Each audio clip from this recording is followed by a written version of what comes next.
राजधानी लखनऊ में चालक आरएसएस प्रमुख मोहन भागवत पहुंचे हुए हैं।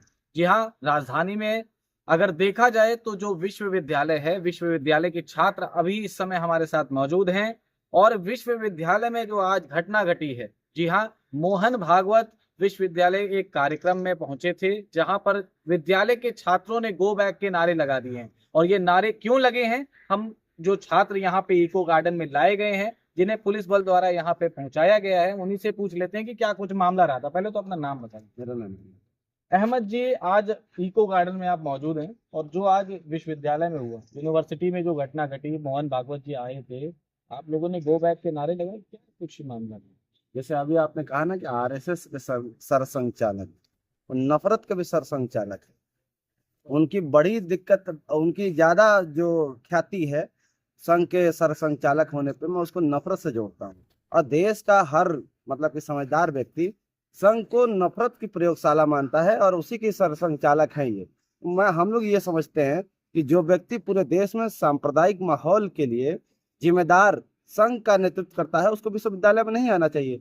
क्योंकि विश्वविद्यालय शैक्षणिक वातावरण है, यहाँ सभी धर्म जाति के लोग पढ़ते हैं और आपस में मिलजुल के रहते हैं।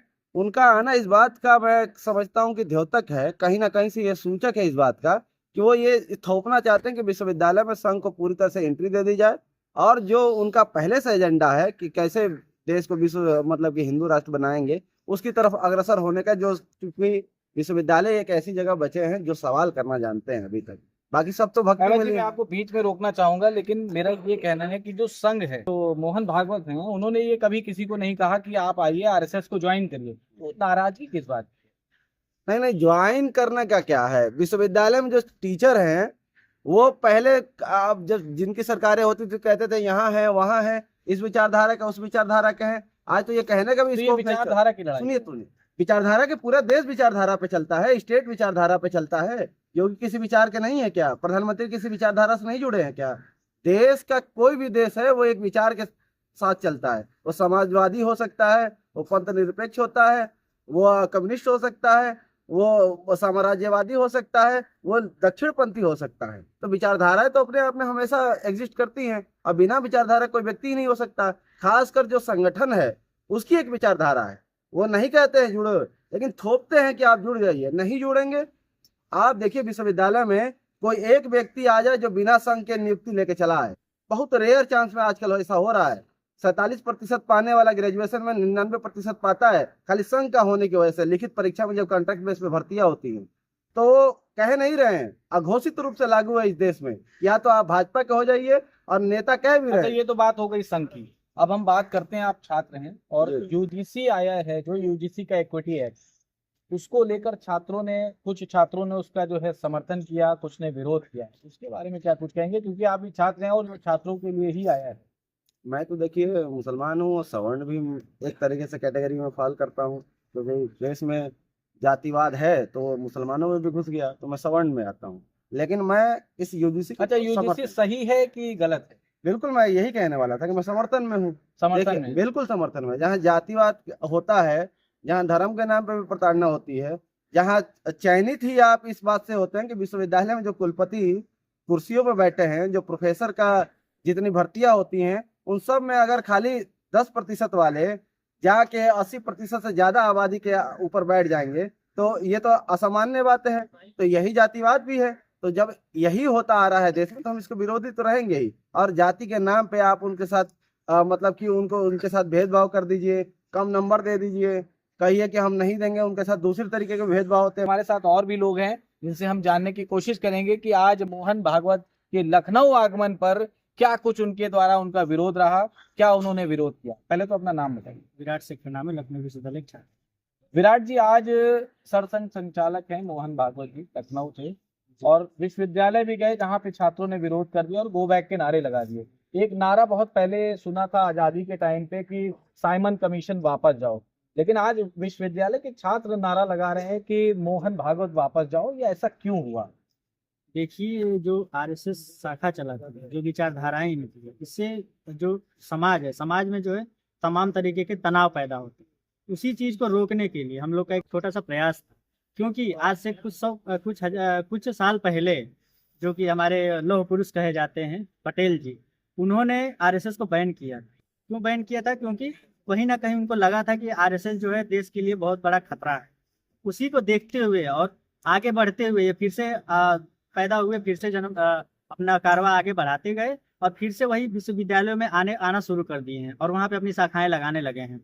जैसे आज मोहन भागवत जी आए हैं, विश्वविद्यालय में आए थे, तो वो कहीं ना कहीं आते तो अपनी एक विचारधारा ही दे करके जाते बच्चों में, तो छात्रों में एक कहीं ना कहीं फूट डालने का काम करते। उसी चीज को रोकने के लिए हम लोग का प्रयास। और भी लोग हमारे साथ हैं, हम उनसे भी जानने की कोशिश करेंगे। पहले तो अपना नाम बताइए। लखनऊ विश्वविद्यालय की छात्र शुभम हमारे साथ है। शुभम, आज जो हुआ विश्वविद्यालय में, मोहन भागवत जी वहां पहुंचे थे, जिसका छात्रों ने विरोध किया, गो बैक के नारे लगाए, क्या कुछ मामला रहा? ये सबसे पहली बार इस संघ के संस्थापक है मोहन भागवत जी, और न कोई ऐसे शैक्षणिक पद पे हैं और ना ही देश के सामाजिक, आर्थिक और शैक्षणिक स्तर में उनका कोई योगदान रहा है। तो ऐसे व्यक्ति को अगर विश्वविद्यालय के अंदर आप प्रवेश देते हैं, और प्रवेश किस हिसाब से देते हैं? विश्वविद्यालय में तमाम समस्याएं होती हैं, क्या उसको लेकर कभी मोहन भागवत ने प्रेस कॉन्फ्रेंस की? इस देश में लगातार पेपर लीक होते हैं, चाहे राष्ट्रीय स्तर के हों चाहे राज्य स्तर के हों। क्या कभी मोहन भागवत ने ट्वीट किया उस पर? क्या कोई बयान दिया? क्या मीडिया में कभी ऐसा जारी किया? नहीं किया। तो छात्रों से जुड़े हुए कोई मुद्दे को अगर कोई व्यक्ति नहीं उसको अपनाता है, तो उसको मुख्य अतिथि के रूप में विश्वविद्यालय के अंदर प्रवेश दिलाना और तमाम प्रोफेसर द्वारा उस व्यक्ति के सामने दंडवत हो जाना, ये अपने आप में एक मनुवादी सोच को उजागर करता है। और इसी सोच के खिलाफ हमारा विरोध प्रदर्शन था। सिर्फ एक ऐसा छोटा मुद्दा नहीं कि विश्वविद्यालय में, विश्वविद्यालय सबका है, एक को एजुकेशन दी जाती है, उसमें सभी की एंट्री हो सकती है। लेकिन मतलब आपका ये कहना है कि मोहन भागवत आज विश्वविद्यालय मनुवादी सोच, मनुवादी विचारधारा का प्रचार प्रसार करने पहुंचे थे, बिल का विरोध किया? बिल्कुल। और प्रचार प्रसार करने नहीं, वो प्रचार प्रसार करते हैं, लगातार करते आए हैं। और ये सबसे बड़ा प्लान तो होने वाला है 2027 में। ऐसा क्या होने वाला है? बिल्कुल। देखिए, जिस तरीके से 2027 से पहले अमित शाह जी भाजपा कार्यालय पर आके अपनी एक मीटिंग करते हैं, इसके बाद इस तरीके से मोहन भागवत का लखनऊ में आगमन ये साफ दर्शाता है कि ये लोग ऐसे षड्यंत्र या ऐसी जो गणित रचने वाले हैं जिसकी वजह से ये सरकार बना दी। लेकिन जो जिस तरीके की आज देश में स्थिति बनी हुई है, दलितों की, पिछड़ों की, अल्पसंख्यकों की, ओबीसी की, जिस तरीके से प्रताड़नाएं हो रही हैं, आप देख लीजिए एनसीआरबी का डाटा बताता है कि 2022 से लेकर 2026 तक 37% से ऊपर दलितों की हत्या हुई है। और किस तरीके से हत्याएं हुई है, ये साफ वीडियो कैमरे की वजह से नजर आया है। तो ये सब सारे मुद्दों को लेकर 27 का चुनाव होगा, और 27 का चुनाव निष्पक्ष और एक समझदारी पर। जैसे कि अभी आपने देखा, हमारे साथ विश्वविद्यालय के छात्र थे और इन्होंने आज अपनी बात रखी है, बताया है कि किस तरह से मोहन भागवत विश्वविद्यालय शैक्षणिक संस्थानों में, शिक्षा के मंदिर में आकर अपने जो प्रसार प्रचार को करने की कोशिश कर रहे हैं, उसका ये छात्र विरोध कर रहे थे। उनकी विचारधारा का विरोध करने के लिए उपस्थित हुए थे। बहरहाल इनको आज यहाँ इको गार्डन में लाके जो है रखा गया है। वहां पर प्रदर्शन के दौरान पुलिस ने इनको यहाँ पे लाके रखा है। आगे की जानकारी के लिए जुड़े रहें हमारे साथ, देखते रहें प्रकाश वेग। धन्यवाद।